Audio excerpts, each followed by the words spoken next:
Hello students, आज हम class 7 maths chapter 3 data handling आंकड़ों का प्रबंधन में प्रश्नावली 3.4 के बारे में पढ़ेंगे।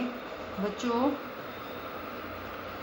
जो प्रश्नावली 3.4 है, यहाँ हम प्रायिकता के बारे में पढ़ेंगे। यहाँ हम चांस गेम यानी संभावना के बारे में पढ़ेंगे। जैसे हमने कहा कि सूरज है, जो सन है, वो हमेशा ही पूर्व से उदय होता है। क्या कभी सूरज पश्चिम से भी उदय हो सकता है? हमने कहा कि अगला जो टेस्ट मैच है उसमें इंडिया जीतेगी। और मान लो आकाश में बहुत ज़्यादा बादल घिरे हुए हैं, आज बरसात होने की संभावना है। मतलब इस तरह से अगर हम बात करते हैं तो हम मतलब चांस के यानी संभावनाओं की बात करते हैं। और हम दैनिक जीवन में भी ऐसी परिस्थितियाँ देखते हैं जिनका घटित होना या तो निश्चित है या बिल्कुल अनिश्चित है, या हो भी सकती हैं और नहीं भी, यानी कि जो निश्चित नहीं है। तो जब हम इस तरह की बातों के बारे में पढ़ते हैं तो ये हमारी क्या है, संभावनाएं। और इन्हीं संभावनाओं पर आधारित है हमारी प्रायिकता। इंग्लिश में से प्रोबेबिलिटी बोलते हैं। किसी भी घटना के घटने की प्रायिकता को फाइंड करने के लिए फॉर्मूला है घटना के अनुकूल परिणामों की संख्या बटे कुल संभाव्य परिणामों की संख्या। जैसे अब हम एक्सरसाइज 3.4 का पहला प्रश्न पढ़ रहे हैं।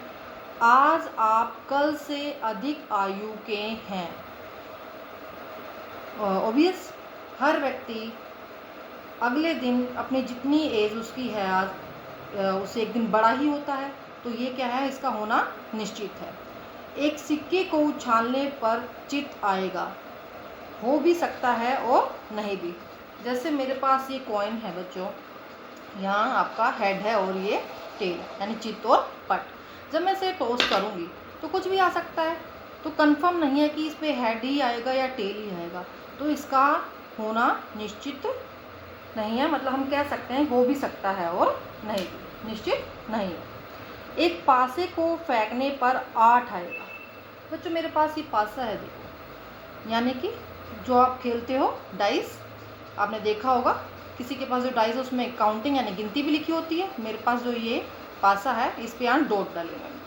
तो जैसे मैं इसको थ्रो करती हूँ यानी फेंकती हूँ तो कोई भी एक संख्या आएगी।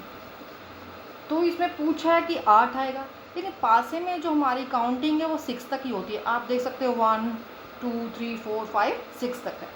तो यहाँ 6 तक ही काउंटिंग होती है। तो 8 तो उस पर लिखा ही नहीं है, तो 8 तो आ ही नहीं सकता। तो ये क्या है, असंभव है। अगली ट्रैफिक लाइट हरी होगी। तो ये कंफर्म नहीं है कि अगली हरी होगी, येलो भी हो सकती है, अगली रेड भी हो सकती है। तो हो सकता है पर ये निश्चित नहीं है। कल बादल घिरे होंगे। तो ये भी बच्चों हो सकता है पर निश्चित नहीं है, मौसम साफ भी हो सकता है। तो ये सारी संभावनाएं थी। ये सभी संभावनाओं का उत्तर यानी कि जो हमारा प्रश्न है उसके ऊपर निर्भर करता है क्या पूछा जा रहा है। उसका उत्तर निश्चित भी हो सकता है, अनिश्चित भी हो सकता है, हो भी सकता है और नहीं भी हो सकता है। अब हम आगे पढ़ते हैं। प्रश्नावली का दूसरा क्वेश्चन है, एक डिब्बे में 6 कंचे हैं जिस पर 1 से 6 तक संख्याएं अंकित है। तो इसमें आप देख रहे हैं जब 1 से 6, जैसे पासे की तरह, ये पासे में भी 1 से 6 तक काउंटिंग लिखी होती है। तो इन्हें प्रश्न पूछा है तो इसके संभाव्य परिणाम कितने हो गए, 6 होंगे। संख्या 2 वाले कंचे को निकालने की प्रायिकता क्या होगी। बच्चों, आप देख रहे हैं 2 यहाँ सिर्फ एक ही पासे पे यानी एक ही फेज यानी फ्लग पे लिखा हुआ है पासे के। तो ये 2 जब एक ही पासे पे एक ही फ्लग पे लिखा हुआ है तो इसकी संभावना कितनी होगी, 6 में से 1। तो टोटल संभाव्य परिणाम कितने हो गए, 6 हैं। और पासे पे जो 2 है वो एक पे ही 1 फ्लग पे लिखा हुआ है। तो इसकी प्रायिकता 2 के आने क्या होगी, 1/6। संख्या 5 वाले कंचे को निकालने की प्रायिकता। बच्चों, ऐसे ही 5 भी इस पासे में एक ही फेस पे लिखा है तो बाकी पे नहीं है। और टोटल 6 परिणाम थे तो इसके भी आने की प्रायिकता कितनी होगी, 1/6। बच्चों, इसके बारे में मैं और जानकारी दूंगी। जो पासा होता है, पासे में जो ये फेज़ है और इसकी अपोजिट जो दूसरा फेज़ होता है, दोनों को अगर हम प्लस करें काउंटिंग को, 6 और 1 कितना हो गया, 7। इसी तरह ये 3 है तो इसके अपोजिट जो होगा वो 4 होगा, क्योंकि 3 और 4 7। ऐसे ये 2 है तो इसका अपोजिट वाला फेज़ होगा 5 होगा, 2 और 5 7। इस तरह से पासे के जो अपोजिट फेसेस हैं उनका योग यानी टोटल हमेशा कितना होता है, 7 होता है। अब है अगला क्वेश्चन, एक सिक्का उछालने पर परिणाम पूछा गया है। तो सिक्का उछालने पर हमारे पास 2 ही संभव परिणाम होते हैं, चित और पट, हेड और टेल। तो दोनों के ही आने की प्रायिकता कितनी होगी, 1/2।